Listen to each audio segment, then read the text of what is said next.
വടകരയിൽ മത്സരം ചൂടുപിടിക്കുകയാണ്. പ്രകടനങ്ങളും പ്രചാരണങ്ങളും ഇരുവശവും ആഘോഷമായി തന്നെ നടത്തുന്നുണ്ട്. അപ്പോഴും കോൺഗ്രസിലെയും ലീഗിലെയും ചില യൂത്തന്മാർ സോഷ്യൽ മീഡിയയിൽ അശ്ലീലം പാടി നടക്കുകയാണ്.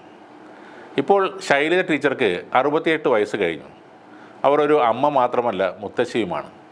കേരളത്തിൽ ഇന്നുള്ള രാഷ്ട്രീയ നേതാക്കളിൽ ഏറ്റവും ശ്രദ്ധേയായ വനിത കൂടിയാണവർ. കോവിഡും നിപ്പയും പ്രളയവുമൊക്കെ വന്ന സമയത്ത് സധൈര്യം മുന്നിൽ നിന്ന് നയിച്ച ഒരു ഭരണാധികാരി കൂടിയാണ് ശൈലജ ടീച്ചർ. രാഷ്ട്രീയ ഭേദമന്യേ കേരളത്തിലെ സാമാന്യ മനുഷ്യരൊക്കെ ബഹുമാനിക്കുന്ന ഒരു വ്യക്തി കൂടിയാണ് ടീച്ചർ.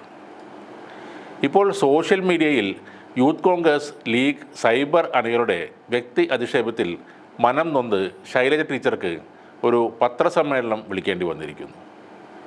ആ വാർത്തയുടെ താഴെ വന്ന നീചമായ കമൻറ്റുകൾ ഒട്ടേറെയുണ്ട്. രാഷ്ട്രീയ എതിരാളി എന്നത് മാറ്റിവെച്ചാൽ പോലും തൻ്റെ ഉമ്മയുടെയോ ഉമ്മുമ്മയുടെയോ പ്രായമുള്ള ഒരാളെക്കുറിച്ചാണ് ഇത്രയും മോശം കമൻറ്റ് പബ്ലിക് സ്പേസിൽ അവർ ഇട്ടിരിക്കുന്നത്. അത് ഫേക്ക് ഐ ഡി എന്നല്ല, ഒറിജിനൽ ഐ ഡി തന്നെയാണ് പോസ്റ്റ് ചെയ്തിരിക്കുന്നത്. അയാളുടെ വീട്ടുകാർ ഈ കമൻറ്റ് കണ്ടാൽ എന്താവും തോന്നുക? ഇങ്ങനെ ഒരു സാമൂഹ്യ വിരുദ്ധനെ വളർത്തിയതിൽ അവർക്ക് തീർച്ചയായും ലജ്ജ തോന്നും. ഈ ഒരു കമൻറ്റ് മാത്രമല്ല, ഇത്തരത്തിൽ നൂറുകണക്കിന് കമൻറ്റുകൾ വേറെയുമുണ്ട്. പൊതുരംഗത്ത് നിൽക്കുന്ന UDF അല്ലാത്ത സ്ത്രീകൾക്ക് നേരെ സരിനും രാഹുൽ മാങ്കൂട്ടവും ഷാഫിയും ബൽറാമും അടക്കമുള്ളവർ നേതൃത്വം നൽകുന്ന കോൺഗ്രസ് സൈബർ സെൽ ഇറക്കിവിട്ടിരിക്കുന്ന ആളുകളാണ് കോട്ടയം കുഞ്ഞച്ചന്മാരും ടീമും. മുസ്ലിം ലീഗ് അണികളും ഒട്ടും പുറകോട്ടല്ല. ചിന്താ ജെറോം, വീണ വിജയൻ, ആര്യ രാജേന്ദ്രൻ എന്നിങ്ങനെ അവരുടെ ഇരകൾ പലതാണ്.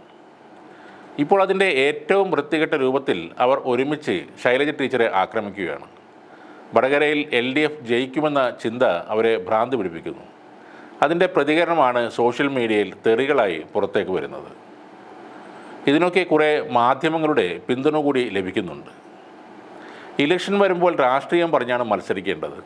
ഇവിടെ UDFൻ്റെ സൈബർ സേന ചെയ്യുന്നത് അശ്ലീലത്തിൽ പൊതിഞ്ഞ വാക്കുകൾ കൊണ്ടുള്ള ആക്രമണം മാത്രമാണ്.